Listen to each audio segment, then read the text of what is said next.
હરે Krishna. કૃષ્ણાઝ cuisine ગુજરાતીમાં રામનવમી પ્રસાદ recipe સાથે આપનું હાર્દિક સ્વાગત કરીએ છીએ.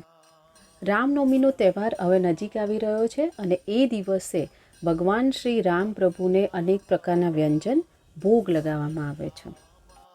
અને એ દિવસે ખાસ ભોગમાં ખીરનો પ્રસાદ ધરાવવામાં આવે છે. તો આજે આપણે ટ્રેડિશનલ રીતે બનતી ખીરની રેસીપી જોઈએ. અને આ ખીરમાં આપણે કોઈ પણ આર્ટિફિશિયલ કલરનો ઉપયોગ કર્યા વિના કેસરથી ખૂબ જ સરસ કલર કેવી રીતે આવે તે પણ જોઈશું. સૌપ્રથમ 1 કપ બાસમતી ચોખા લઈ લઈએ. હવે પાણી ઉમેરી અને તેને સરસ રીતે 2 વખત ધોઈ લેવાના છે.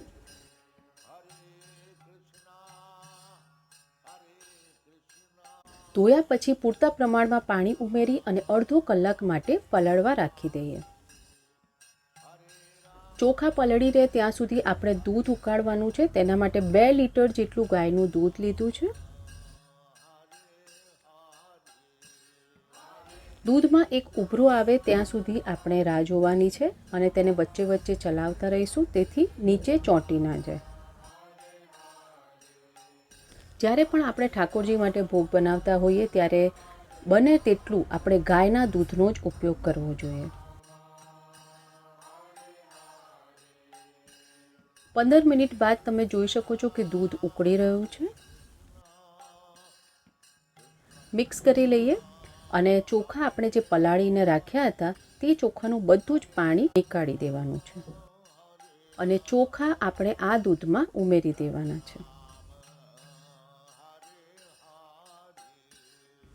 મિક્સ કરી લઈએ અને ધીમા તાપે હવે ચોખાને દૂધની અંદર સરસ રીતે ચડી જાય ત્યાં સુધી આપણે તેને ઉકાળવાનું છે અને દૂધ પણ ધીરે ધીરે ઘાટું થતું જશે. મેં આગળ કહ્યું તે પ્રમાણે આજે આપણે જોઈશું કે કેસરમાંથી ખૂબ જ સરસ એવું તેની ફ્લેવર અને કલર તરત કેવી રીતે આવે તે આપણે જોઈશું. તો થોડું કેસર લઈએ. અહીંયા આપણે એક સ્વચ્છ કાગળનો ટુકડો લેવાનો છે. કોઈ પણ પેપર એવું લેવાનું છે અને 15 થી 16 જેટલા કેસરના તાતણા લઈ લઈએ અથવા જરૂરિયાત મુજબ લેવાના છે. હવે આ કાગળને આપણે ફોલ્ડ કરી લઈએ. એવી રીતે ફોલ્ડ કરવાનું છે કે કેસર તેમાંથી બહાર ન નીકળવું જોઈએ. અહીંયા તવીને મેં 5 મિનિટ માટે ગરમ કરી લીધી હતી. હવે સ્ટવ બંધ કરી દઈએ અને જે આપણે બીડું વાળ્યું હતું કાગળનું તેને આપણે તવા ઉપર આ રીતે શેકવાનું છે.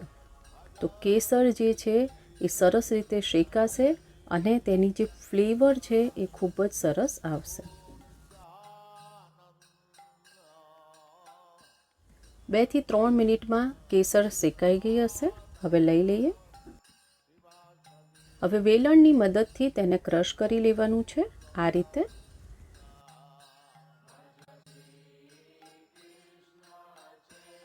હવે તેને ખોલી લઈએ અને એક બાઉલમાં તેને નીકાળી લેવાનું છે.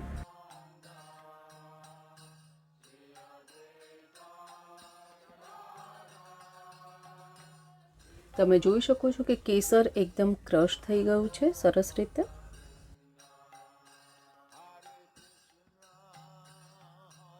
હવે તેમાં 5 કપ જેટલું ગરમ દૂધ ઉમેરી દઈએ.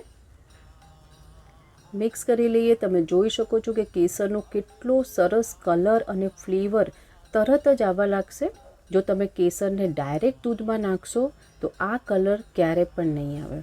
તો આ બિલકુલ તૈયાર છે. સાઈડમાં રાખી દઈએ. અહીંયા અડધી કલાક જેવો સમય થઈ ગયો છે અને ચોખા સરસ રીતે ચડી ગયા છે.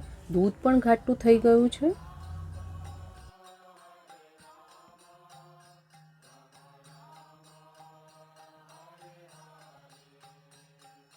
હવે તેમાં 1 કપ જેટલી ખાંડ ઉમેરીએ.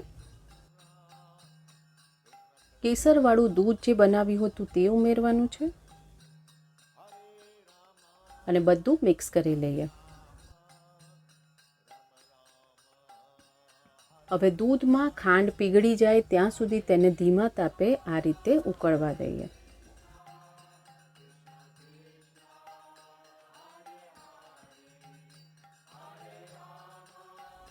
અહીંયા 5 થી 10 મિનિટમાં જ ખાંડ ઓગળી ગઈ છે. હવે તેમાં 1 ચમચી જેટલો ઇલાયચીનો પાવડર, 1 ટેબલસ્પૂન જેટલી ચારોળી અને 2 ટેબલસ્પૂન જેટલી ઝીણી સમારેલી બદામ ઉમેરી દઈએ.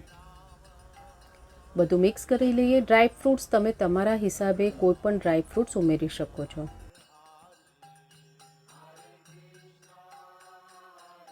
આ સાથે જ આપણી ખીર બિલકુલ તૈયાર છે અને ખીરનું જે કન્સિસ્ટન્સી છે એ હજી ઠંડી થાય તેના પછી હજી ઘાટી થઈ જશે.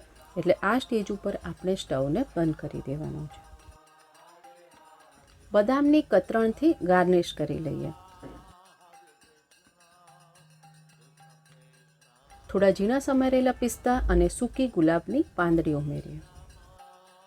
આ ખીરને તમે ઠંડી અથવા ગરમ પણ સર્વ કરી શકો છો. તુલસી પત્ર પધરાવી અને ભગવાન શ્રી રામચંદ્રજીને ભોગ લગાવીએ. ઠાકોરજીને ભોગ લગાવી દીધેલ છે.